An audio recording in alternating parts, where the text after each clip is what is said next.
और अब ये जो मैप का विवाद है, ये जो नक्शे का मामला है, इसको लेकर ट्विटर का जो एमडी है मनीष माहेश्वरी, उनके खिलाफ अब बजरंग दल के नेता ने बुलंदशहर में केस दर्ज कर दिया है। माहेश्वरी पर आईपीसी की धारा 505 और नए आईटी कानून की धारा 74 के तहत मामला दर्ज किया गया है। एफआईआर में मनीष पर भारत का गलत नक्शा दिखाकर लोगों को गुमराह करने की कोशिश का आरोप है। दरअसल इस विवादास्पद मैप में ट्विटर ने लद्दाख और जम्मू कश्मीर को, जैसा कि हम आपको बता रहे हैं, भारत से अलग देश के रूप में दिखाया था। हालांकि ट्विटर ने अब इस नक्शे को हटा लिया है। हमारे साथ जुड़ रहे हैं हमारे सहयोगी कमाल खान।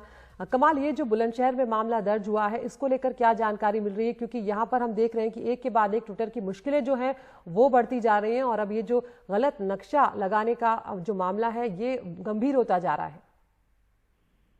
ये कोई बजरंग दल के हैं जिन्होंने ये एफआईआर कराई है और उसमें एफआईआर में उन्होंने सेक्शन 505 और 74 आईटी एक्ट लगाया है। ये 74 आईटी एक्ट दरअसल फोर्ज्ड इलेक्ट्रॉनिक सिग्नेचर यूज करने के लिए है कि अगर कोई बेईमानी से कोई किसी काम के लिए इलेक्ट्रॉनिक सिग्नेचर यूज किया जा रहा है। अब कानून के जानकार और बताएंगे कि वो इसमें लग सकता है या नहीं लग सकता है, क्योंकि जो आईटी एक्ट जो है गवर्नमेंट ऑफ इंडिया का, उसमें जो लिखा है वो इस मसले के लिए ये दफा नहीं इस्तेमाल होती है।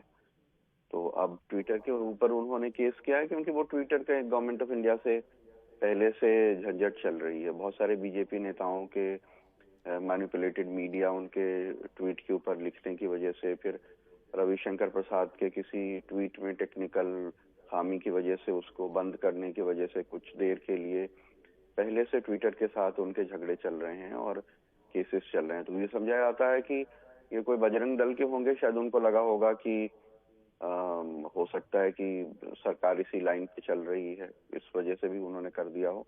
बहरहाल वो ट्विटर ने उसको हटा लिया है। अब ये देखना पड़ेगा कि इसके ऊपर क्या कानूनी कार्रवाई हो सकती है। अगर किसी ने कोई नक्शा लगा दिया वो तो मुकदमा चलेगा केस उनका कोर्ट में।